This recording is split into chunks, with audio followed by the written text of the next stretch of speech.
Hello dear students, welcome back to BioStuff. Since we had started the biochemistry unit and we had completed the lecture number first, आज इस lecture के अंदर we'll be discussing the stereoisomerism. Stereoisomerism के बारे में आपको थोड़ा सा मालूम तो थोड़ी सी नॉलेज तो होगी ही, लेकिन still we will be limited with respect to this topic because since we are dealing with the biochemistry, not the chemistry, तो हम ऊपर से देखेंगे और देखेंगे कि CSIR नेट के अंदर काम की चीजें कितनी है, उतना हम अच्छे ढंग से पढ़ेंगे. First of all stereoisomerism. Stereoisomerism होता क्या है? Stereoisomerism it's a form of isomerism. First मैं डेफिनेशन बता देता हूं. It's a form of isomerism in which the two molecules have the same chemical formula and sequence of bonded atoms.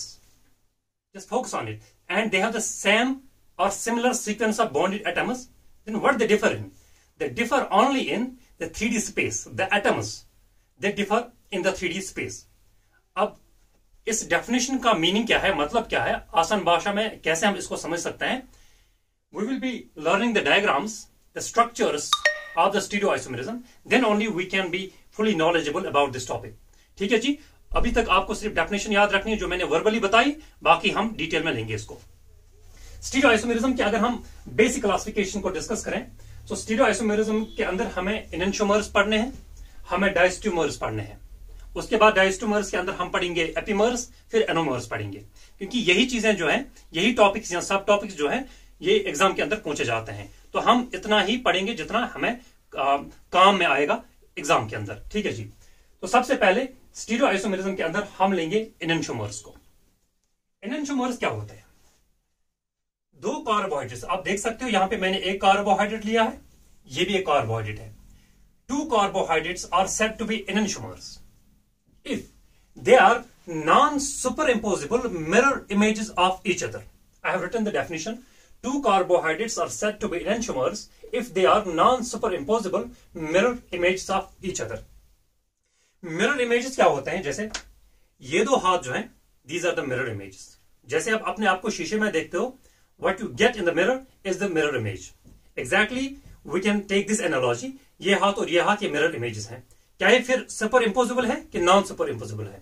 अगर हम इस हाथ को इस हाथ के ऊपर इंपोज करें, सुपर इंपोज करें, देखते हैं कि ये सुपर इंपोज होता है कि नहीं होता है. Although these two are mirror images.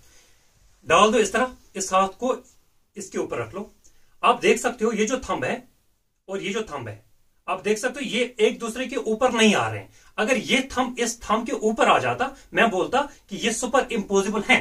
लेकिन ये थंब कहीं और आ रहा है जब मैंने इंपोज किया इस हाथ को, लेकिन ये थंब कहीं और आ रहा है. So these are not the superimposable structures. So these two carbohydrates they are called enantiomers. Why? Because first of all they will be mirror image of each other. Condition number second, they will be non superimposable. देखो जी, अगर हम इस carbohydrate की बात करें, इस carbohydrate की बात करें, this carbohydrate is D glucose and this carbohydrate is L glucose. कैसे? डी ग्लूकोज मैंने आपको बताया है क्या होता है. हमें लास्ट वाले कायरल कार्बन के ऊपर फोकस करना होता है और लास्ट वाले कायरल कार्बन पे हमें देखना है कि फंक्शनल ग्रुप यानी हाइड्रोक्सिल ग्रुप किस साइड की ओर है. सिंस दाएं साइड की ओर है, सो डी ग्लूकोज. यही कायरल कार्बन इस कार्बोहाइड्रेट में देखो, इसके पास जो फंक्शनल ग्रुप है that has been kept on the left side, so it has been given the name L glucose. तो D glucose and L glucose they are enantiomers of each other. आप देख सकते हो मिरर इमेजेस हैं. यहां पे OH इस side है, यहां पे इस साइड है. यहां पे H दाएं तरफ है, यहां पे H बाएं तरफ है. यहां पे OH दाएं तरफ है, यहां पे OH बाएं तरफ है. यहां पे OH दाएं तरफ है, यहां पे बाएं तरफ है. ठीक है जी. तो हर कोई जो बॉन्डेड एटम है, जो अभी मैंने डेफिनेशन में आपको बताया कि स्टीरियोआइसोमेरिज्म में similar sequence of bonded atoms होता है. उसका मतलब क्या हुआ? देखो, C के साथ OH इधर भी है, C के साथ OH इधर भी है, सिंगल बॉन्ड से कनेक्टेड है. ठीक है जी. चाहे ये फॉर्म लो, चाहे ये isomer low, sequence of bonded atoms same रहेगा. देखो जी, C OH के साथ सिंगल बॉन्ड के साथ इसी बॉन्ड के साथ जुड़ा है, यहां पे भी C उसी OH के साथ जुड़ा है और उसी सिंगल बॉन्ड से. यहां पे C H के साथ जुड़ा है, यहां पे C H के साथ जुड़ा है, यहां पे भी सिंगल बॉन्ड, यहां पे भी single bond. It means we have the similar sequence of bonded atoms. ठीक है जी. और केमिकल फॉर्मूला भी सेम है. आप गिन सकते हो कितने कार्बन इसके अंदर है, कितने हाइड्रोजन, कितने ऑक्सीजन, उतने ही आपको इस आइसोमर के अंदर भी मिलेंगे। इसका मतलब है केमिकल फॉर्मूला भी सेम रहा, सीक्वेंस ऑफ बॉन्डेड एटम्स भी सेम रहा। फिर डिफरेंस किधर है? डिफरेंस है 3D स्पेस के अंदर ओरिएंटेशन ऑफ द बॉन्ड्स। यहां पे COH के साथ ऑल्दो जुड़ा है उसी सिंगल बॉन्ड के साथ, लेकिन यहां पे OH दाएं तरफ की ओर है, यहां पे ये OH बाएं तरफ की ओर जुड़ा है। What does it mean? It means they are differing in the 3D space. Bonds की जो ओरिएंटेशन है वो डिफर कर रही है इन द 3D स्पेस। यहाँ पे दाएं तरफ था OH, यहाँ पे बाएं तरफ, यहाँ पे C के साथ H दाएं तरफ, यहाँ पे C के साथ H बाएं तरफ। So this is the definition that I was trying to make you understand, that the stereoisomerism is a form of isomerism in which two molecules they have the same chemical formula and similar sequence of bonded atoms, जैसे मैंने बताया, but they differ in the 3D space. जो atoms हैं वो differ करते हैं 3D space के अंदर, जो कि मैंने आपको एक्सप्लेन करा। तो D glucose and L glucose they are the enantiomers of each other. So इनके बीच में जो रिलेशन है वो एनेंटियोमर्स है। ठीक है जी। अब कैसे एनेंटियोमर्स हैं, आई होप आपको ये समझ में आ चुका होगा। वन मोर इंफॉर्मेशन, आपको मैंने बताया था फर्स्ट लेक्चर के अंदर जो capital D and capital L है, जो capital D and capital L है, it represents the absolute configuration but it does not have any relation with the optical activity. बहुत ही इंपॉर्टेंट पॉइंट है, I am repeating it. Capital D and capital L form they represent the absolute configuration but they do not have any relation with the optical activity. क्यों? क्योंकि capital D कुछ लोग ऐसे भी हो सकते हैं जो इसको कंफ्यूज कर सकते हैं विद द डेक्स्ट्रो रोटेटरी, और कैपिटल एल को कंफ्यूज कर सकते हैं विद द लिवो रोटेटरी। तभी मैं बता रहा हूं कि इसको कंफ्यूज करना ही नहीं है। Capital D does not mean dextrorotatory, capital L does not mean laevorotatory. हाँ, स्मॉल डी होता फिर सही था, स्मॉल एल होता सही था। कैपिटल डी क्यों डेक्स्ट्रो रोटेटरी नहीं होता है, कैपिटल एल क्यों लिवो रोटेटरी नहीं होता है? देखो जी, अगर हम ग्लूकोज की बात करें, डी ग्लूकोज की अगर हम इसकी ऑप्टिकल एक्टिविटी को देखें, although we have to take in while optical isomerism, या कल के लेक्चर में या इसी लेक्चर के एंड पे हम देखेंगे वो, लेकिन अभी मैं इन जनरल बता रहा हूं। अगर आप डी ग्लूकोज को एक सैंपल के अंदर रखोगे, फिर उस सैंपल से प्लेन पोलराइज्ड लाइट को पास करोगे, जब प्लेन पोलराइज्ड लाइट उस सैंपल से गुजरेगा जिसके अंदर डी ग्लूकोज होगा, ये शुगर जो है ये उस प्लेन पोलराइज्ड लाइट को क्लॉकवाइज रोटेट करेगा। कितना रोटेट करेगा? +52 डिग्री। इसका मतलब है जब भी कोई शुगर प्लेन पोलराइज्ड लाइट को क्लॉकवाइज रोटेट करता है, उस शुगर को हम बोलते हैं डेक्स्ट्रो रोटेटरी। आप कहते हैं डी ग्लूकोज तो +52 है, ये डेक्स्ट्रो रोटेटरी है, लेकिन फिर डी फ्रुक्टोज भी तो डेक्स्ट्रो रोटेटरी होना चाहिए। अगर मैं बोल रहा हूं कि अगर आप इसको एज्यूम करते कि D means dextrorotatory, then although D glucose is dextrorotatory. क्यों? Plus means clockwise. D glucose rotates the plane polarised light by +52 degree clockwise. ठीक है, आप बोलते ये डेक्स्ट्रो रोटेटरी है, चलो मान लिया ये डेक्स्ट्रो रोटेटरी है, लेकिन इसको देखो, डी फ्रुक्टोज जब इससे आप प्लेन पोलराइज्ड लाइट को पास करते हो, ये D fructose it rotates the plane polarized light anti-clockwise -92 degree. anti-clockwise, minus means anti-clockwise। तो फिर ये क्या है? ये तो लिवर रोटेटरी है, लेकिन है कौन सा? D form. इसका मतलब है डी का कोई वास्ता नहीं है डेक्स्ट्रो और लिवर रोटेटरी के साथ। अगर होता फिर ये डी फ्रुक्टोज भी डेक्स्ट्रो होना चाहिए था, लेकिन ये D fructose in real physiological conditions ये लिवो रोटेटरी होता है। So again I am telling you, capital D capital L shows the absolute configuration. It does not have any information. It does not provide any information about the optical activity. So आप ये याद रख सकते हो कि D glucose +52 ये dextro rotatory होता है। आगे हम डिटेल में लेंगे। डेक्स्ट्रो रोटेटरी और डी फ्रुक्टोज ये लिवर रोटेटरी होता है। That's why I put this example here, ताकि आपको आप कंफ्यूजन से बच सकोगे। लिवो रोटेटरी बिकॉज ये anticlockwise plane polarised light को रोटेट करता है। ठीक है, यहां तक। और एक बात अबाउट द एनेंटियोमर्स, आप देख सकते हो इधर इंपॉर्टेंट लाइन है, enantiomers they rotate plane polarised light in opposite directions. अब इसका क्या मतलब हुआ? Enantiomers rotate plane polarised light in opposite directions. इसका मतलब ये होगा कि अगर डी ग्लूकोज है, मान लो आपने डी ग्लूकोज का ऑप्टिकल एक्टिविटी चेक किया, इसका निकल आया +52। फॉर एग्जाम्पल डी ग्लूकोज का आया +52, फिर जो इसका आइसोमर होगा एल ग्लूकोज, उसका 101% -52 होगा, वो लिवर रोटेटरी होगा। Don't confuse yourself. फिर से मैं बता रहा हूं, अभी मैं बता रहा था कि D and capital L has nothing to do with optical activity, लेकिन अभी मैं बता रहा हूं कि जो कैपिटल डी है यानी डी ग्लूकोज है, अगर मान लो ये +52 दिखाता है, ये डेक्स्ट्रो रोटेटरी है, इसका जो एल ग्लूकोज होगा आइसोमर होगा वो -52 दिखाएगा और लिवर रोटेटरी होगा। But what you have to understand is D glucose का +52 फिर एल ग्लूकोज का -52। अगर डी ग्लूकोज का -52 होता फिर एल ग्लूकोज का +52 है। अगर डी फ्रुक्टोज का -92 है, अगर आप इसका एल फॉर्म लोगे क्या होगा उसका ये ऑप्टिकल एक्टिविटी +92, क्योंकि डी फ्रुक्टोज का -92 है, इसका एनेंटियोमर कौन होगा एल फ्रुक्टोज, उसका क्या होगा +92। बात आ रही है समझ में? That's why I wrote the statement here, they rotate the plane polarised light in opposite directions. पहले आप प्री डिसाइड नहीं कर सकते हो, एक बारी आपको पता चला कि एक एनेंटियोमर चाहे डी फॉर्म चाहे एल फॉर्म, एज्यूम करो कोई एल फॉर्म आपको मिला या कोई डी फॉर्म आपको मिला, मानो एल फॉर्म आपको मिला, वो ऑप्टिकल एक्टिविटी दिखाता है +40 फॉर एग्जाम्पल, देन एल, अगर एल फॉर्म ऑप्टिकल एक्टिविटी दिखाता है +40, देन उसका डी फॉर्म किसी भी हालत में -40 दिखाएगा। अगर आपको कोई शुगर मॉलिक्यूल मिलता है डी फॉर्म का, वो दिखाता है ऑप्टिकल एक्टिविटी +80, तो उसी का एल फॉर्म किसी भी हालत में -80 दिखाएगा, वो लिवर रोटेटरी होगा। So enantiomers rotate plane polarised light in opposite direction. ठीक है यहां तक। नाउ डायस्टीरियोमर्स, डायस्टीरियोमर्स क्या होते हैं? ये किसकी क्लासिफिकेशन है? स्टीरियोआइसोमेरिज्म की। इसके अंदर हमने एनेंटियोमर्स को डिस्कस किया। Now we will take on the diastereomers. तो what are diastereomers? Definition is given. These are the stereoisomers of a compound that have different configuration at one or more but not at all stereocenters. Enantiomers में देखो, enantiomers में हर किसी chiral carbon पे configuration change होती है। देखो ये है कायरल कार्बन, बिल्कुल है कायरल कार्बन, ये भी है कायरल कार्बन, ये भी है कायरल कार्बन और ये भी है कायरल कार्बन। ठीक है, इस कायरल कार्बन पे भी कॉन्फ़िगरेशन डिफर कर रही है। देखो OH दाएं तरफ, H बाएं तरफ, यहाँ पे H दाएं तरफ, OH बाएं तरफ। सो इस पे कॉन्फ़िगरेशन डिफर कर रही है। इस कायरल कार्बन पे भी कॉन्फ़िगरेशन डिफर कर रही है। देखो इस कायरल कार्बन पे भी कॉन्फ़िगरेशन डिफर कर रही है, यू कैन सी।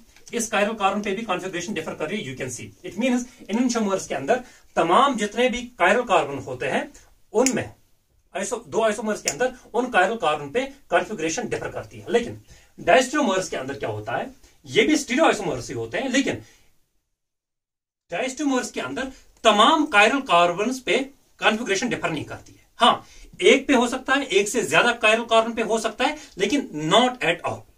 लिखा है मैंने, that have different configuration at one और मोर, एक पे या एक से ज्यादा, but not at all.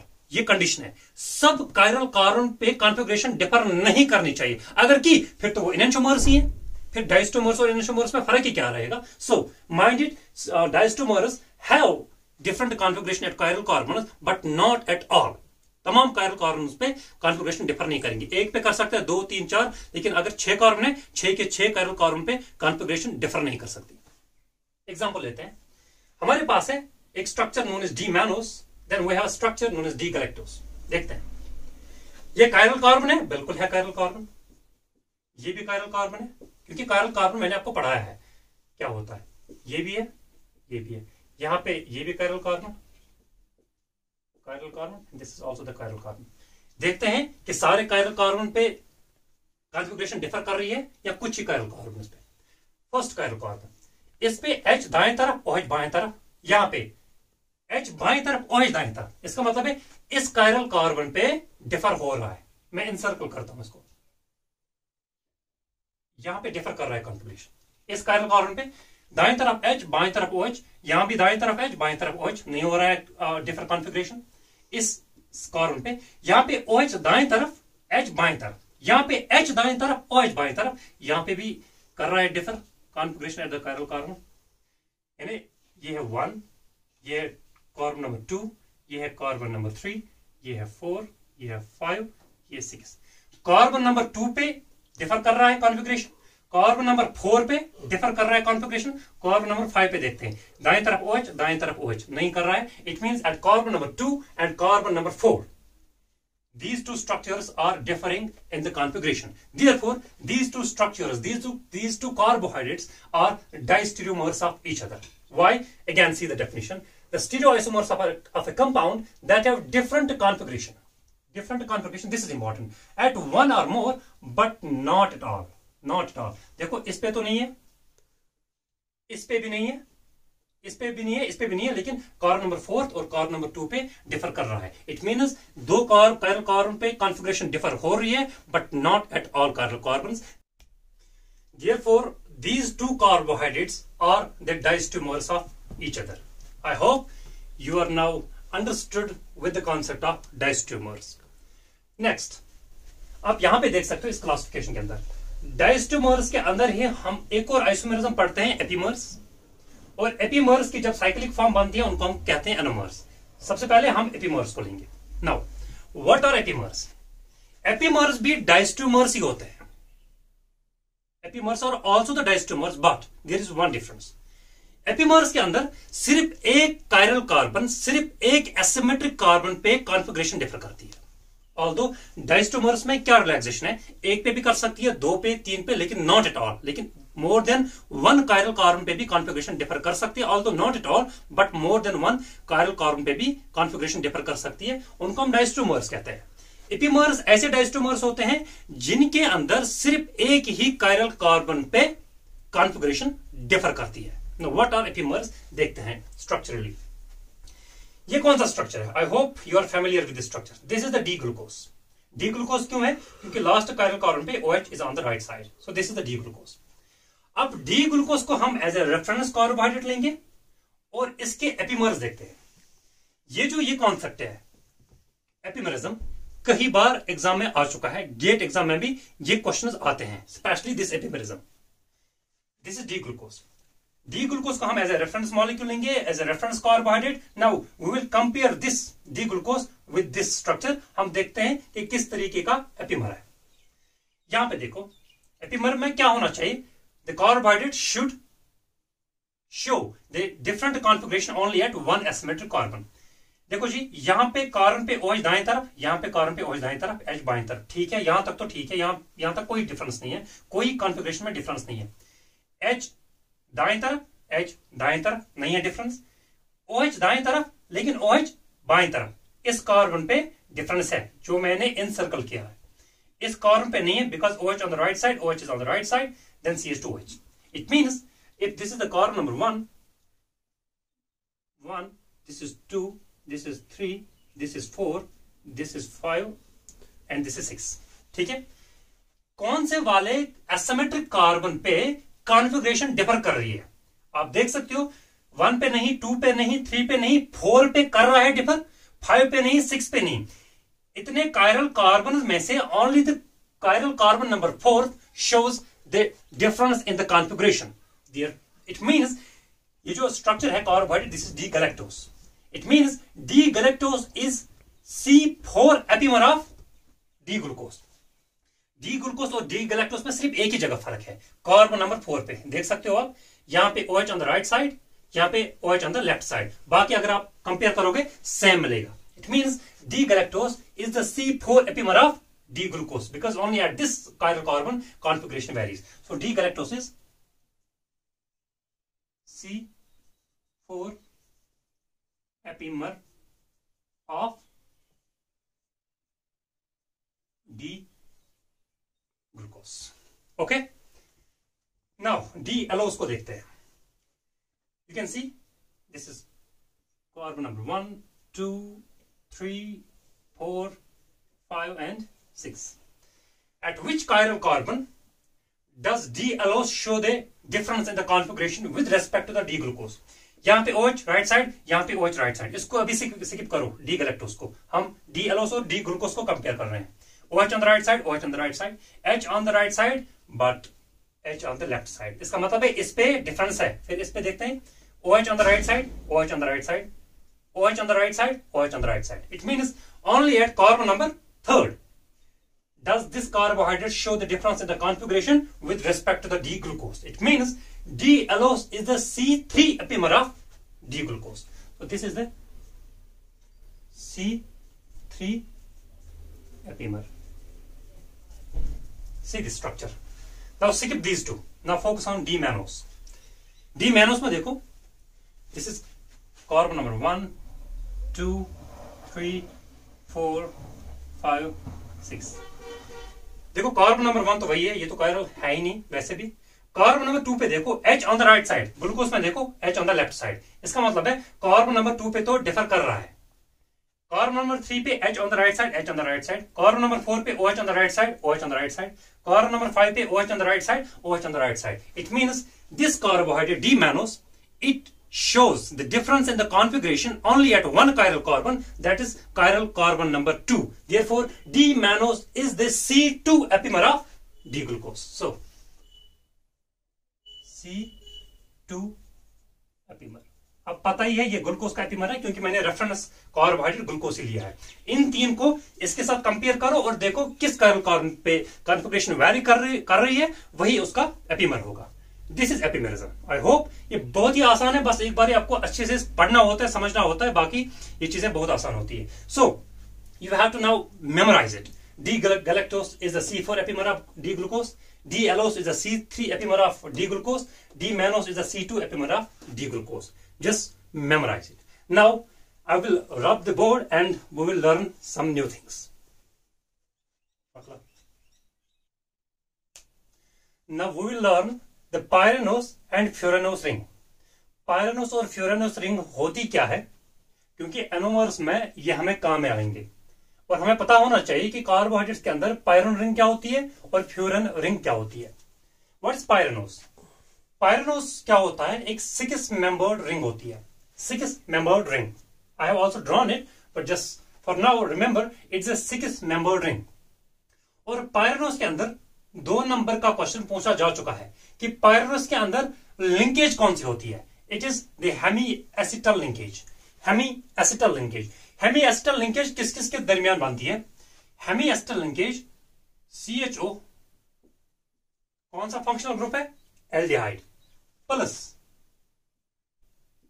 OH. यानी aldehyde plus OH they make the Hemy acetal linkage. In which ring? In pyran ring. Pyran ring is a 6-membered ring in which hemiacetal linkage is found and hemiacetal bond is formed between the aldehyde and hydroxyl group. यहां तक ठीक है. Furan ring या फ्यूरानोस ring, ये 5 membered ring है. 5 membered ring. Pyranose is 6 membered ring. Furanose is 5 membered ring. Pyranose के अंदर कौन से लिंकेज? हेमीएसिटल. फ्यूरानोस के अंदर कौन से लिंकेज? हेमीकीटल. हेमीकीटल. एंड हेमीएसिटल लिंकेज किस किस के दरमियान बनता है? CHO plus OH. बट हेमीकीटल किस किस के दरमियान बनता है? CO plus OH. अब देख सकते हो CHO is a aldehydic functional group plus OH they will form hemiacetal linkage in the pyran ring. C double bond O या simply CO, it is the ketonic functional group. Ketonic functional group plus OH they will form the hemiketal linkage, but in which ring? In the furanose or furan ring, which is a 5-membered ring. ठीक है जी. मैंने एक D glucose को draw किया है इधर और हम देखेंगे कि डी ग्लूकोज किस तरीके से अपने लीनियर फॉर्म से साइक्लिक फॉर्म में आ जाता है और एक पायरन रिंग बनाता है. क्योंकि पायरन एक रिंग है, रिंग मीन्स साइक्लिक फॉर्म. ठीक है जी. ग्लूकोज जो है ये नॉर्मली आप बुक्स में या नॉर्मली हमें लगता है कि ये इस फॉर्म में होता है, बट आपको मैं बता दूं ये जो ये लीनियर फॉर्म है, चाहे ग्लूकोज फ्रुक्टोज कोई भी कार्बोहाइड्रेट लो, जो लीनियर फॉर्म होती है ये हाई इन एनर्जी होती है एंड लो इन स्टेबिलिटी होती है. The linear form of the D-glucose is high in energy, low in stability. जब भी किसी मॉलिक्यूल की एनर्जी हाई होती है वो मॉलिक्यूल हमेशा कम स्टेबल होता है. जितनी एक मॉलिक्यूल की एनर्जी कम होगी उतना वो ज्यादा स्टेबल होगा. क्योंकि D-glucose has the high energy, therefore it is less stable. So D-glucose is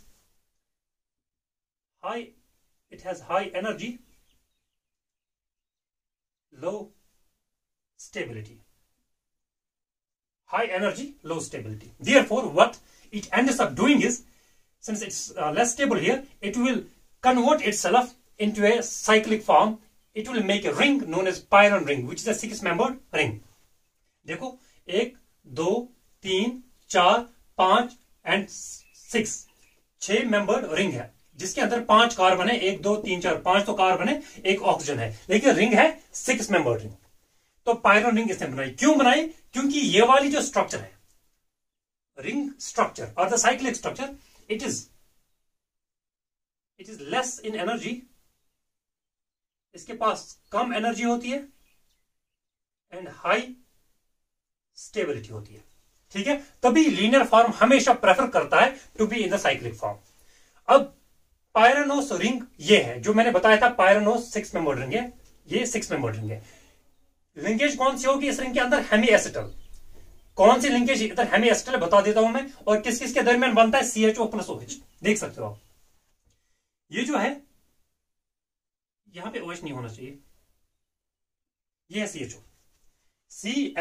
this is the aldehydic functional group, जो कि मैंने पहले लेक्चर में भी बताया था। ग्लूकोज के अंदर जो कि एक एल्डोस है, एल्डोहेक्सोस है, उसमें फंक्शनल ग्रुप हमेशा कार्बन 1 पे रहता है, जो कि इटसेल्फ एक एल्डिहाइडिक फंक्शनल ग्रुप है। CHO is aldehydic functional group. ठीक है, दिस इज कार्बन नंबर 1 2 3 4 5 6। जो कार्बन नंबर 5 पे OH है, कार्बन नंबर 5 पे जो हाइड्रोक्सिल ग्रुप है, it acts as a nucleophile. ये जो हाइड्रोक्सिल ग्रुप है, it acts as a nucleophile, और ये न्यूक्लियोफिलिकली अटैक करेगा कार्बन नंबर 1 को, जो कि part of the aldehydic functional group है। 5th कार्बन पे OH, it will attack the carbon number 1, जो कि किसका पार्ट है? एल्डिहाइडिक फंक्शनल ग्रुप का। सो ये अटैक करेगा इस कार्बन पे, और जब अटैक करेगा तो OH और इस C के साथ जो लिंकेज बनेगा वो होगा हेमी एसिटल लिंकेज, क्योंकि जो कार्बन है वो किसका पार्ट है? CHO का। और अटैक कौन कर रहा है? 5th कार्बन पे OH, ये है OH। तभी मैंने अभी लिखा था कि aldehydic group in CHO plus OH, they make the Hemy acetal linkage. So this OH at the carbon number 5, it will attack nucleophilically on the carbon and will result in the Hemy acetal linkage. ठीक है जी। और कौन से ring form करेगा? पायरानोस ring. 6 member ring है, पायरन ring है। ठीक है। सो ऐसे ही फ्यूरानोस रिंग, 5 मेंबर रिंग होती है, हेमिकीटल लिंकेज होगी और बनेगा कीटोनिक ग्रुप और फंक्शनल ग्रुप OH होना चाहिए। अब since I have not drawn it, but I assume कि आपको ये चीज पता होगी, क्योंकि लेक्चर नंबर 1 के अंदर I have already mentioned it. जो हेक्सोसिस होते हैं, एल्डोहेक्सोसिस, जिनके अंदर एल्डिहाइडिक फंक्शनल ग्रुप होता है, वहां पे हमेशा फंक्शनल ग्रुप कार्बन नंबर 1 पे रहता है। जैसे ये एल्डोहेक्सोस है और फंक्शनल ग्रुप किस कार्बन पे है? CHO, यानी aldehydic functional group carbon number 1 पे होता है। अगर आप फ्रुक्टोज को रिकॉल कर सकते हो, फ्रुक्टोज क्या है? वो भी एक हेक्सोस है, लेकिन कौन सा वाला हेक्सोस? कीटो हेक्सोस, यानी उसके अंदर एल्डिहाइडिक फंक्शनल ग्रुप नहीं होगा, कीटोनिक फंक्शनल ग्रुप होगा। If you can recall the structure of the fructose, आप देखोगे कार्बन नंबर 1 पे नहीं, लेकिन कार्बन नंबर 2 पे कीटोनिक फंक्शनल ग्रुप होता है, कीटोन ग्रुप होता है कार्बन नंबर 2 पे। लेकिन एल्डोहेक्सोस में एल्डिहाइडिक ग्रुप कार्बन नंबर 1 पे होता है, लेकिन कीटोहेक्सोसिस, जिसका एग्जांपल फ्रुक्टोज है, उसके अंदर फंक्शनल ग्रुप यानी कीटोन ग्रुप कार्बन नंबर 2 पे होगा। तो वहां पे कौन अटैक करेगा? वहां पे भी यही कार्बन नंबर 5 पे OH अटैक करेगा, लेकिन करेगा किस पे? कार्बन नंबर 2 पे, क्योंकि वहां पे फंक्शनल ग्रुप कहां है? कार्बन नंबर 2 पे। कौन सा फंक्शनल ग्रुप है? Ketonic functional group. जैसे यहां पे 5th कार्बन के OH ने फंक्शनल ग्रुप एल्डिहाइड पे अटैक किया, जो कि कार्बन नंबर 1 पे है, ऐसे ही फ्रुक्टोज के अंदर, क्योंकि ये ग्लूकोज है, फ्रुक्टोज के अंदर यही कार्बन नंबर 5 पे OH अटैक करेगा। यहां पे कार्बन नंबर 2 पे C डबल बॉन्ड O होता है फ्रुक्टोज के अंदर, वहां पे यही कार्बन नंबर 5 पे हाइड्रोक्सिल ग्रुप अटैक करेगा, बट एट कार्बन नंबर 2 जहां पे कीटोनिक फंक्शनल ग्रुप होता है। तभी मैंने यहां लिखा है C डबल बॉन्ड O, यानी कीटोनिक फंक्शनल ग्रुप, इस पे अटैक करेगा कार्बन नंबर 5 का हाइड्रोक्सिल ग्रुप और बनाएगा हेमिकीटल लिंकेज, और रिंग होगी फ्यूरानोस, जो कि 5 मेंबर रिंग है। ये 6 मेंबर रिंग थी, यहां पे 5 मेंबर रिंग बनेगी। ठीक है, या ये कॉन्सेप्ट पायरानोस और फ्यूरानोस रिंग होता क्या है? ऐसे जैसे मैंने अभी बताया फ्रुक्टोज, ये मैंने सिर्फ ऐसे लिखा है, स्ट्रक्चर मैंने ड्रॉ नहीं करी है। डी फ्रुक्टोज जो है, ये भी अल्फा डी फ्रुक्टोफ्यूरानोस, यानी जिस तरह मैंने इसका नाम लिखा है अल्फा डी ग्लूकोपायरानोस। अब अल्फा क्यों है, एनोमर्स के अंदर हम डिस्कस करेंगे। अल्फा डी का मतलब क्या है वो हम इधर डिस्कस करेंगे, लेकिन काम की बात यहां ये है कि ये भी अल्फा डी ग्लूकोपायरानोस बना सकता है, और यही लीनियर स्ट्रक्चर बीटा डी ग्लूकोपायरानोस भी बना सकता है। ऐसे ही फ्रुक्टोज अल्फा डी फ्रुक्टोफ्यूरानोस, जो कि अभी मैंने डिस्कस किया, बना सकता है, या बीटा डी फ्रुक्टोफ्यूरानोस बना सकता है। Now we will take the anomers, और आपको ये अल्फा एंड बीटा ये चीजें आप समझ में आ जाएंगी। एनोमर्स होते क्या है, सी दिस। बेसिक क्लासिफिकेशन के अंदर मैंने लिखा है कि cyclic forms of epimers is called anomers. Cyclic form of epimers is called anomers, यानी जब एपीमर्स जो है ये अपने आप को रोटेट करते हैं, इस तरीके से कॉन्फ़िगरेशन इनकी कन्फर्मेशन चेंज होती है, कॉन्फ़िगरेशन चेंज होती है, sorry not conformation, configuration change होती है, और अपने आप को एक साइक्लिक फॉर्म में लाते हैं जो कि हाई इंस्टेबिलिटी होती है, उसी को हम बोलते हैं anomer. So cyclic form of epimers is called anomer. अब कैसे होता है ये, देखो जी एनोमर्स कैसे बनते हैं। हमारे पास है डी ग्लूकोस, देख सकते हो क्योंकि बार बार मैंने ड्रॉ करा। Now you should be knowing this structure. This is D glucose, last chiral carbon पे functional group on the right side, D glucose. अब देख सकते हो मैंने ब्रैकेट के अंदर लिखा है it's concentration is only 1%। D glucose की कॉन्सेंट्रेशन लीनियर फॉर्म में 1% होती है। रीजन क्या है यहां पे मैं लिख चुका हूं, क्योंकि लीनियर फॉर्म हाई एनर्जी होती है, लो इंस्टेबिलिटी होती है, तभी 1% में ही रहता है, क्योंकि हमेशा एक मॉलिक्यूल अपने हाई स्टेबिलिटी फॉर्म में रहना चाहेगा। यहां पे तो अनस्टेबल है। फिर करता क्या है ये डी ग्लूकोस जो कि लीनियर फॉर्म में है, ये काम करेगा जैसे मैंने अभी बताया। ये कार्बन नंबर 1 है, 2 है, 3 है, 4 एंड 5। फिफ्थ कार्बन पे जो OH है ये न्यूक्लियोफिलिकली अटैक करेगा on the carbon number 1 which is the part of CHO in aldehydic functional group. ठीक है, अब ये यहां से इस तरीके से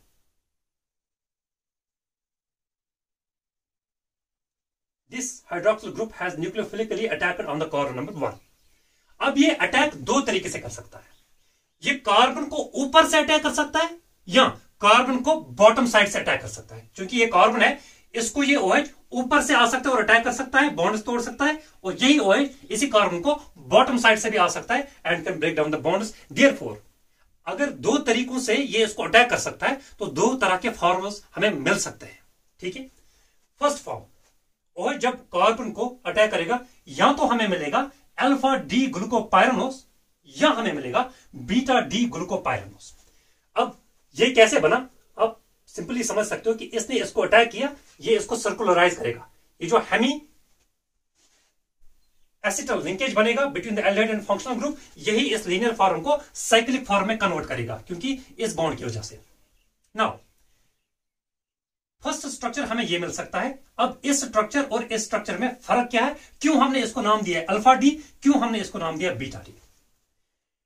जो एनोमर्स होते हैं, एक कार्बन को हम डिस्कस करते हैं एनोमेरिक कार्बन। एनोमेरिक कार्बन, आपको एक बात याद रखिए हमेशा और हमेशा के लिए, एल्डोजिस में एनोमेरिक कार्बन, अगर ग्लूकोज की हम बात करें और एल्डोज की बात करें, एल्डो ग्लूकोज की बात करें यानी एल्डो हेक्सोस की बात करें, एनोमेरिक कार्बन हमेशा कार्बन नंबर 1 होता है। क्यों, यहां पे OH ने किस कार्बन पे अटैक किया, कार्बन नंबर 1 पे, और जो हेमी एसिटल लिंकेज बनेगी वो किसके ऊपर बनेगी, कार्बन नंबर 1 पे ही। इस और इसके दरमियान लिंकेज बनेगी hemi acetal linkage, and since this carbon has been attacked therefore this carbon is called as anomeric carbon in aldohexoses, क्योंकि ये ग्लूकोज है और ग्लूकोज एक एल्डोहेक्सोस है। व्हाट अगर यहां पे फ्रुक्टोज होता, अगर फ्रुक्टोज होता, अभी मैंने डिटेल में डिस्कस किया, वहां पे ये फिफ्थ कार्बन के पास जो OH है ये किसको अटैक करता, कार्बन नंबर 2 को, जहां पे कौन सा फंक्शनल ग्रुप रहता है, कीटोनिक फंक्शनल ग्रुप। इसका मतलब है एल्डो यानी कीटोहेक्सोसिस में कौन सा कार्बन एनोमेरिक कार्बन रहेगा, फिर कार्बन नंबर 2। एल्डो हेक्सोसिस में कौन सा कार्बन एनोमेरिक कार्बन रहेगा, कार्बन नंबर 1। और कीटोहेक्सोसिस में कौन सा कार्बन एनोमेरिक कार्बन रहेगा, that will be the carbon number 2। Just memorize it, carbon number 1 will be the anomeric carbon in the aldohexoses and the carbon number 2 will be the anomeric carbon in ketohexoses. ठीक है, ये है फिर, क्योंकि ये carbon number 1 है, 2 3 4 5 6, 1 2 3 4 5, ये है 6 कार्बन। कार्बन नंबर 1 पे देखो, चूंकि यही है डी ग्लूकोज लिया है, एल्डोहेक्सोस है, इसके अंदर कार्बन नंबर 1 एनोमेरिक कार्बन होगा। एनोमेरिक कार्बन पे देखो जो हाइड्रोक्सिल ग्रुप है, फंक्शनल ग्रुप है, ये डाउन द प्लेन है कि अप द प्लेन है। अगर आप मानो ये एक अल्फा डी ग्लूकोपाइरानोस है, ठीक है जी, दो तरीके से OH ग्रुप रोटेट कर सकता है खुद को। या तो OH ये आप मानो ये एक प्लेन पे है, ठीक है जी, ये प्लेन है, इस प्लेन पे ये स्ट्रक्चर अल्फा डी ग्लूकोपाइरानोस, या तो OH ग्रुप इस तरीके से हो सकता है डाउन द प्लेन, या OH ग्रुप इस तरीके से हो सकता है अबो द प्लेन। इस बेसिस पे हम नाम देते हैं alpha D and beta D. Alpha D means whenever at anomeric carbon, that's carbon number 1 of the aldohexoses, the hydroxyl group lies below the plane। आप देख सकते हो anomeric carbon पे OH below the plane है, ये है anomeric carbon, OH नीचे की ओर है। This is called as alpha D। फिर आपको पता है ग्लूकोज का स्ट्रक्चर है ग्लूको और 6 मेंबर रिंग है pyranose, alpha D gluco pyranose. Okay, what about this? देखो इसी एनोमेरिक कार्बन पे जहां पे अभी OH डाउन द प्लेन था, इस आइसोमर के अंदर एनोमेरिक कार्बन पे hydroxyl group above the plane है। यहां पे देखो ऊपर है, यहां पे नीचे। सो जब अबो द प्लेन होता है hydroxyl group at the anomeric carbon, then it's called as beta form. बाकी सेम है, डी ग्लूकोपायरानोस। तो this is beta D glucopyranose. काम की बात क्या है? काम की बात यह है कि जो लीनियर स्ट्रक्चर होता है ये हमेशा इस फॉर्म में नहीं रहता है, सिर्फ 1% इस फॉर्म में रहेगा, बाकी ये अपने आप को कन्वर्ट करेगा या तो इस फॉर्म के अंदर या तो इस फॉर्म के अंदर। इस फॉर्म में ये हमेशा ये 33% रहता है, इस फॉर्म के अंदर 66% रहता है। अगर आपसे एग्जाम में क्वेश्चन किया जाता है अल्फा डी ग्लूकोपायरानोस और बीटा डी ग्लूकोपायरानोस में कौन सा वाला फॉर्म ज्यादा स्टेबल है, आपको यह सोचना है कि कौन सी फॉर्म में ज्यादा कंसंट्रेशन में मिलती है। That is 66% is found in the beta D glucopyranose form. So this structure is more stable. Okay, so this is the anomers, क्योंकि हमने लीनियर स्ट्रक्चर से साइक्लिक फॉर्म बनाए और फिर हमने एनोमेरिक कार्बन की भी बात की कि एल्डोहेक्सोस में कौन होता है, कीटोहेक्सोस में कौन होता है, अल्फा फॉर्म क्या होता है जब एनोमेरिक कार्बन पे hydroxyl group down the plane हो, और बीटा फॉर्म कौन होता है जब एनोमेरिक कार्बन पे hydroxyl group above the plane हो। यही अप्लाई होगा फ्रुक्टोज पे भी, या यही अप्लाई होगा कीटोहेक्सोस पे भी। लेकिन वहां पे एनोमेरिक कार्बन कौन होगा, बार बार मैं बता चुका हूं, वहां पे एनोमेरिक कार्बन कार्बन नंबर 1 नहीं होगा, वहां पे 2 होगा। वहां पे अरेंजमेंट डिफरेंट होगा, लेकिन carbon number 2 as anomeric carbon होगा। फिर वहां पे आपको कार्बन नंबर 2 पे, मैं कीटोज की बात करता हूं, कार्बन नंबर 2 पे देखना होगा OH बिलो द प्लेन है, फिर alpha D gluco, alpha D fructopyranose तब हम कहेंगे, और अगर अबो होगा then alpha beta D fructopyranose, ऐसे हम कहेंगे। ठीक है, बाकी स्ट्रक्चर्स डालना that will take a lot of time. मैंने ये स्ट्रक्चर आपको दिखाई ताकि आप समझ सकते हैं इसको। बाकी you can draw now by your own the different structures of the कीटोज। Okay, यहां तक आई होप आपको क्लियर है। और आपको मैं एक बात बता दूं, जैसे मैंने बताया फ्रुक्टोज के अंदर अगर हम देखते तो हमें मिलता है अल्फा डी फ्रुक्टोपायरानोस और अल्फा डी और बीटा डी फ्रुक्टोपायरानोस, अल्फा डी फ्रुक्टोपायरानोस और बीटा डी फ्रुक्टोपायरानोस।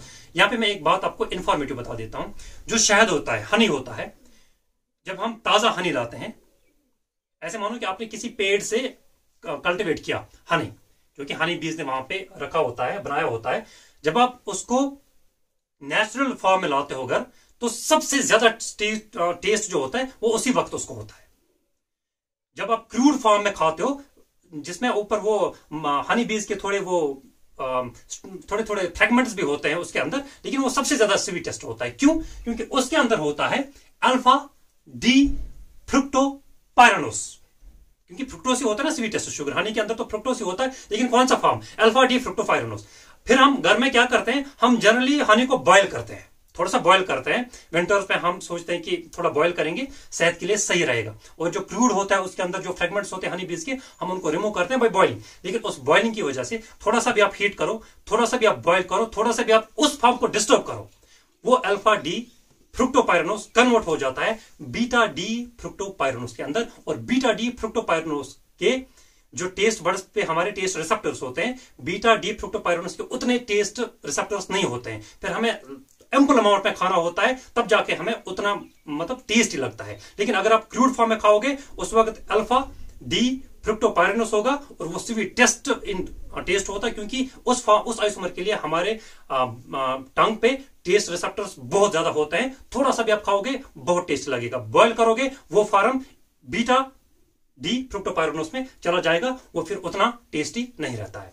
सो ये हमने यहां पे कंप्लीट किया। अब हम पढ़ते हैं ऑप्टिकल आइसोमेरिज्म, जो कि एक छोटा सा टॉपिक है, जिस we will take 5 or 6 minutes and we will conclude the stereo isomerism.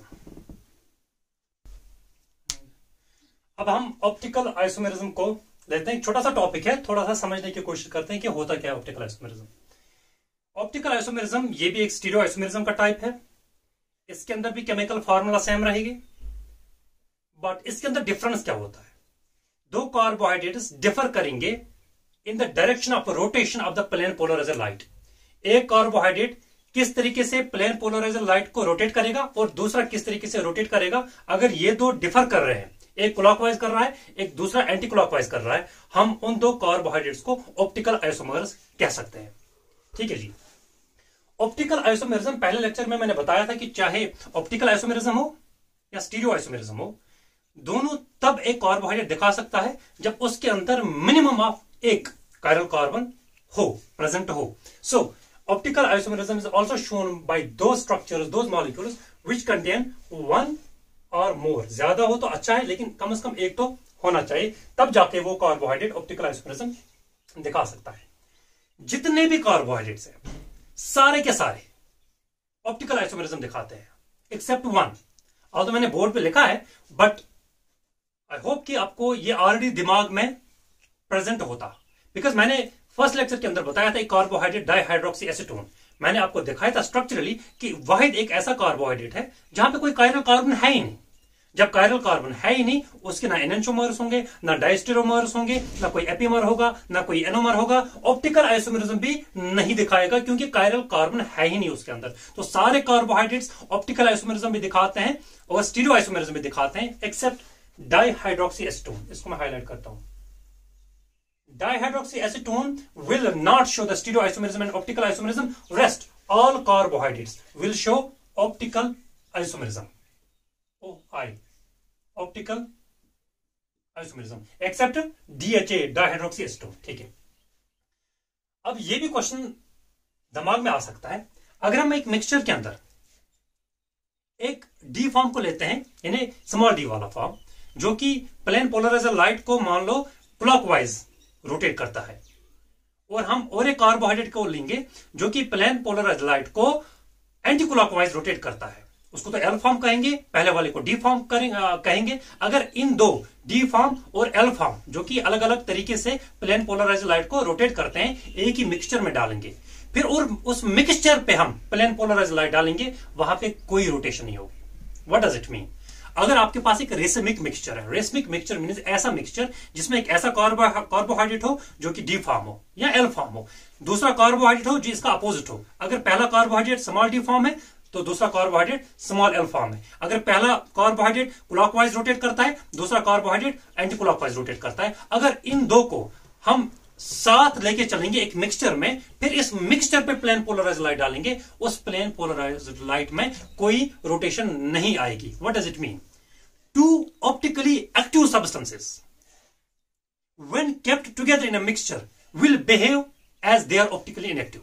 Again, I am verbally stating the statement. Two optically active substances, although अगर हम अलग अलग उनको लेंगे वो ऑप्टिकली एक्टिव है, कोई क्लॉकवाइज दिखा सकता है, कोई एंटी क्लॉकवाइज रोटेट करा सकता है लाइट को। लेकिन अगर हम उन दो को रेसमिक मिक्सचर में डालेंगे, रेसमिक मिक्सचर वही मिक्सचर होता है जिसमें दोनों फॉर्म हो, डी फॉर्म भी एल फॉर्म भी, लेकिन स्मॉल डी स्मॉल एल, फिर उस पर हम प्लेन पोलराइज्ड लाइट को डालेंगे, they will behave as they are optically inactive. Do keep this statement in mind, क्योंकि कभी कभार एग्जाम में आ सकता है। So racemic mixture small D small L form, इसी को हम स्मॉल डी को हम बोलते हैं प्लस फॉर्म, स्मॉल एल को बोलते हैं माइनस फॉर्म। अगर ऐसा होगा तो ऑप्टिकली इनएक्टिव होगा। ठीक है जी।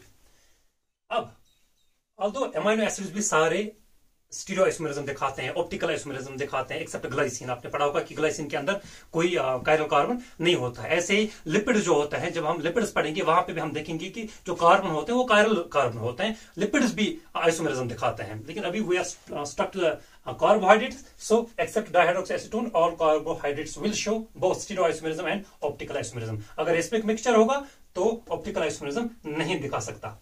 नाउ छोटा सा कॉन्सेप्ट एंड पे, we will conclude the lecture. Mutarotation, mutarotation, इस कॉन्सेप्ट को आप समझो। जनरली केमिस्ट्री में इसको डिटेल में पढ़ा जाता है, बट थोड़ा सा कॉन्सेप्ट दूंगा मैं। म्यूटा रोटेशन क्या होता है? आपके पास डी ग्लूकोज फॉर्म है, ठीक है जी। हमारे पास डी ग्लूकोज फॉर्म के दो फॉर्म्स होते हैं, डी ग्लूकोज के दो आइसोमर्स होते हैं, एनोमर्स होते हैं, alpha D glucopyranose, beta D ग्लूकोपाइरानोस।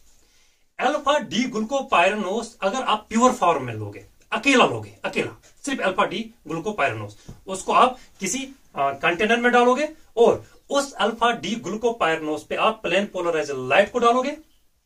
फिर क्या होगा, प्लेन पोलराइज्ड लाइट उस अल्फा डी ग्लूकोज पे जब आप डालोगे तो ये अल्फा डी ग्लूकोपाइरानोस उस प्लेन पोलराइज्ड लाइट को क्लॉकवाइज +112 डिग्री रोटेट करेगा। अगेन मैं बता रहा हूं कि अगर आपकी कंटेनर के अंदर अल्फा डी ग्लूकोपाइरानोस है सिर्फ, लेकिन सिंगल या प्योर फॉर्म है इसका, ठीक है जी, और कोई मिक्सचर आपने नहीं डाला है, और इस पे आप प्लेन पोलराइज्ड लाइट को डालोगे, ये अल्फा डी ग्लूकोपाइरानोस उस प्लेन पोलराइज्ड लाइट को क्लॉकवाइज रोटेट करेगा बाय +112 डिग्री, 112 डिग्री, ठीक है। ऐसे ही अगर आप बीटा डी ग्लूकोपाइरानोस को लोगे, बीटा डी ग्लूकोपाइरानोस लेकिन प्योर फॉर्म लोगे, मतलब इसके साथ किसी और यानी इस फॉर्म के साथ कोई और फॉर्म नहीं रखोगे, सिर्फ प्योर फॉर्म रखोगे बीटा डी ग्लूकोपाइरानोस, और अगर इस पे आप प्लेन पोलराइज्ड लाइट को डालोगे, ये बीटा डी ग्लूकोपाइरानोस उस प्लेन पोलराइज्ड लाइट को क्लॉकवाइज ही रोटेट करेगा बट बाय +18 डिग्री। ये वाला फॉर्म बाय +112, ये फॉर्म बाय +18। ये हम एक्सपेक्ट करते हैं कि अगर हम ऐसा करेंगे तो ऐसा होगा, ऐसा करेंगे ऐसा होगा, लेकिन रियल में होता क्या है, ऐसा करना चाहिए और इनफैक्ट करना भी चाहिए। अल्फा डी ग्लूकोपाइरानोस इस तरीके से इसको दिखाना चाहिए, इसको क्लॉकवाइज +118 प्लेन पोलराइज्ड लाइट को रोटेट करना चाहिए। लेकिन असल में होता क्या मिक्सचर के अंदर, अगर आप अल्फा डी ग्लूकोपाइरानोस को लोगे, just 2 minutes of time but be careful, alpha D glucopyranose को लोगे मिक्सचर किसी कंटेनर के अंदर, अल्फा डी ग्लूकोपाइरानोस की टेंडेंसी होती है, ये अपने आप को खोलता है। किसमें खोलेगा, क्योंकि अल्फा डी ग्लूकोपाइरानोस किस फॉर्म में है, रिंग फॉर्म में है, पायरन रिंग है, ये अपने आप को खोलेगा लीनियर फॉर्म में, जो मैंने लीनियर फॉर्म अभी ड्रॉ करी थी, लीनियर फॉर्म में खोलेगा, ठीक है। अभी तक ये रिंग फॉर्म है, ये खोलेगा खुद को लीनियर फॉर्म में, जब लीनियर फॉर्म आएगी वो लीनियर फॉर्म फिर से अपने आप को साइक्लिक फॉर्म में कन्वर्ट करने की कोशिश करेगा।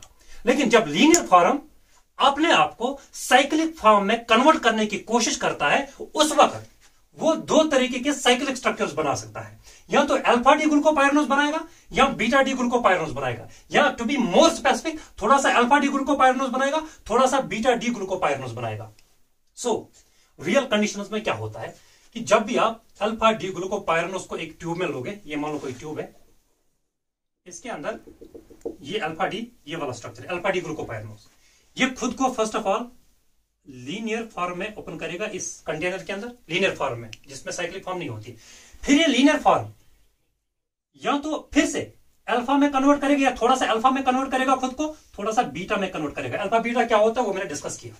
इसका मतलब क्या हुआ कि जो मैंने अभी कहा कि +112 दिखाना चाहिए, लेकिन रियल कंडीशन में ये दिखाएगा नहीं, क्योंकि ये ऐसे रहेगा ही नहीं। अगर ये ऐसे ही रहता प्योर फॉर्म में तब यही दिखाता, लेकिन जो ही आप कंटेनर में डालोगे, प्लेन पोलराइज्ड लाइट को पास करोगे, ये खुद को इंस्टेंटली खोलेगा लीनियर फॉर्म में। लीनियर फॉर्म में खोला, फिर अपने आप को या तो अल्फा फॉर्म में कन्वर्ट करेगा या बीटा फॉर्म में, या ऐसे कह सकते हो थोड़ा अल्फा फॉर्म में कन्वर्ट करेगा, थोड़ा बीटा फॉर्म में कन्वर्ट करेगा। और अब ये क्वेश्चन है कितना अल्फा फॉर्म में कन्वर्ट होगा और कितना बीटा फॉर्म में कन्वर्ट होगा, या किस टाइम तक ये खुद को साइक्लिक फॉर्म्स में कन्वर्ट करेगा, अल्फा एंड बीटा फॉर्म्स में। It will continuously go on to make itself into the cyclic forms till an equilibrium is reached. देखो जी, alpha D glucopyranose pure form में कितना रोटेशन दिखाता है, +112। बीटा डी ग्लूकोपाइरानोस कितना दिखाता है, +118। लेकिन जब आप अल्फा डी ग्लूकोपाइरानोस को लोगे, फॉर एग्जाम्पल +112 तो इसको दिखाना चाहिए, लेकिन आप देख सकते हो कि +112 थोड़ा डिक्रीज हो रहा है, ठीक है जी। सबसे पहले खुद को लीनियर फॉर्म में कन्वर्ट करेगा, ठीक है जी, किया लीनियर फॉर्म में कन्वर्ट। उसके बाद लीनियर फॉर्म या तो ये वाला फॉर्म बनाएगा या ये वाला फॉर्म बनाएगा, या जैसे मैं कंटिन्यूअसली बोलते आया हूं, या थोड़ा सा ऐसा बनाएगा, थोड़ा सा ये वाला आइसोमर बनाएगा। जब ये वाला आइसोमर बनेगा, इसका मेन प्योर फॉर्म में +112 ये दिखाता है, और it will continuously go on decreasing till an equilibrium is reached. यहां पे इक्विलिब्रियम इसका अटेन हो जाएगा। और बीटा डी ग्लूकोपाइरानोस नॉर्मली कितना दिखाता है, +18। जब प्लेन पोलराइज्ड लाइट को पास करोगे, बीटा डी ग्लूकोपाइरानोस खुद को अल्फा में कन्वर्ट करने की कोशिश करेगा, अल्फा खुद को बीटा में कन्वर्ट करने की कोशिश करेगा। बीटा नॉर्मली दिखाता है +18, लेकिन ये खुद को कहां की ओर ले जाएगा, अल्फा की ओर। देखो जी, +118 इंक्रीज हो रहा है इंक्रीज, कंटिन्यूअस इंक्रीज हो रहा है, unless this point is reached. अब ये पॉइंट कौन सा है, ये पॉइंट वो पॉइंट होगा जहां पे अल्फा डी ग्लूकोपायरनोस की कॉन्सेंट्रेशन 33% होगी, जो मैंने लिखाया था, और बीटा डी ग्लूकोपायरनोस की कॉन्सेंट्रेशन 66% होगी। और जब ये वाली फॉर्म 66% में आएगी, ये वाली फॉर्म 33% में आएगी, वही पॉइंट इक्विलिब्रियम पॉइंट होता है। और उस पॉइंट पे आप देख सकते हो, बैक ट्रैक इट, इस पॉइंट पे अगर आप इस मिक्सचर पे प्लेन पोलराइज्ड लाइट को डालोगे, ये +52 क्लॉकवाइज रोटेट करेगा प्लेन पोलराइज्ड लाइट। सो काम की बात यह है कि अगर इसको इंडिविजुअली लोगे, प्योर फॉर्म में लोगे, +112 दिखाएगा। इसको इंडिविजुअली प्योर फॉर्म में लोगे, +18 दिखाएगा। लेकिन ये प्योर फॉर्म में रहते नहीं है, ये खुद को खोलेगा लीनियर फॉर्म में, ये भी खुद को खोलेगा लीनियर फॉर्म में। ये खुद को लीनियर फॉर्म में जब होगा, फिर ये अल्फा डी ग्लूकोपायरनोस बनाएगा, और अल्फा खुद को कन्वर्ट करेगा इनटू बीटा, बीटा खुद को कन्वर्ट करेगा इनटू अल्फा। अगर अल्फा खुद को कन्वर्ट करेगा into beta, so +112 should have been it should reach to +118। अगर बीटा खुद को कन्वर्ट करेगा अल्फा में, देन +18 शुड रीच टू +112। जब ये इस प्रोसेस में लगते हैं, लेकिन बीच में ही +112 आप देख सकते हो कि डिक्रीज हो रहा है, +18 इंक्रीज हो रहा है। इससे पहले कि बीटा पूरे अल्फा में कन्वर्ट हो जाए, ये अल्फा पूरा बीटा में कन्वर्ट हो जाए, एक इक्विलिब्रियम पॉइंट आ जाता है, और यहां पे ये स्टेबलाइज हो जाते हैं। और इस पॉइंट पे अगर आप प्लेन पोलराइज्ड लाइट को डालोगे, तो ये मिक्सचर प्लेन पोलराइज्ड लाइट को +52 डिग्री क्लॉकवाइज रोटेट करेगा। प्लस मीनस क्लॉकवाइज रोटेशन, ठीक है जी। इस रोटेशन देखो आप डेफिनेशन म्यूटा रोटेशन की, rotation around the anomeric carbon, क्योंकि एनोमेरिक कार्बन पे ये रोटेशन होती है। जैसे मैंने दिखाया था अभी, एनोमेरिक कार्बन, एल्डोहेक्सोज में कार्बन 1, कीटोहेक्सोज में carbon number 2। Rotation around the anomeric carbon wire alpha form of sugar converts into beta form and vice versa. जैसे मैंने बताया, अल्फा फॉर्म बीटा में कन्वर्ट करने की कोशिश करता है, पूरा नहीं हो जाता है, क्योंकि पहले इक्विलिब्रियम आ जाता है। बीटा भी खुद को अल्फा में कन्वर्ट करने की कोशिश करेगा, पूरा नहीं अल्फा में जाएगा, बीच में ही, रास्ते में ही इक्विलिब्रियम पॉइंट आ जाएगा। तो इस कन्वर्जन को अल्फा बीटा की ओर जब कोशिश करता है, और बीटा जब खुद को कन्वर्ट करता है इनटू अल्फा फॉर्म, इसी रोटेशन को, इसी इंटर कन्वर्जन को हम म्यूटा रोटेशन कहते हैं। और म्यूटा रोटेशन में ये जब ये इक्विलिब्रियम स्टेज पे आते हैं, उस वक्त अगर प्लेन पोलराइज्ड लाइट को अप्लाई करोगे, शाइन करोगे, mixture will rotate the plane polarised light by +52 degree, not +112, not +18। एक इक्विलिब्रियम ऑप्टिकल एक्टिविटी आपको हासिल होगी, दैट्स +52। तो ये हमारा स्टीरियो आइसोमेरिज्म और ऑप्टिकल आइसोमेरिज्म कंप्लीट हो जाता है यहां। और आई होप कि ये मैंने सही ढंग से पढ़ाया, और जितनी चीजें काम की थी उतना आपको समझ में आया। तो नेक्स्ट लेक्चर में हम नेक्स्ट टॉपिक लेंगे, और इस लेक्चर के बारे में अगर कोई भी कंफ्यूजन हो, ऑल्दो ये जो मैंने रिंग्स बनाए, स्ट्रक्चर्स बनाए, लगता है कभी कि ये बड़ा टफ है, लेकिन जब एग्जाम्स में क्वेश्चन आते हैं, बिल्कुल सारा कुछ दिया हुआ होता है, सारा कुछ दिया हुआ होता है। जैसे मैंने एपीमर्स दिखाए थे, वहां पे मैनोस, एलोस, फ्रुक्टोस सबका डायग्राम आपको दिया जाएगा, आपको सिर्फ बताना होगा, सिर्फ इंटरप्रेट करना होगा कि कौन सा स्ट्रक्चर, कौन सा एपीमर है। तो you don't need to get secured of these structures, just watch the video again and again, 1-2 times, so that you will get the concepts wholly and solely. I hope this video helps you understanding the topic. अगर अच्छा लगा comment section में जरूर बताएं, और अपने दोस्तों के साथ इस चैनल को शेयर करें, ताकि हम 1000 सब्सक्राइबर माइलस्टोन को रीच कर सकें। And see you in the next video. Till then, take care of yourself.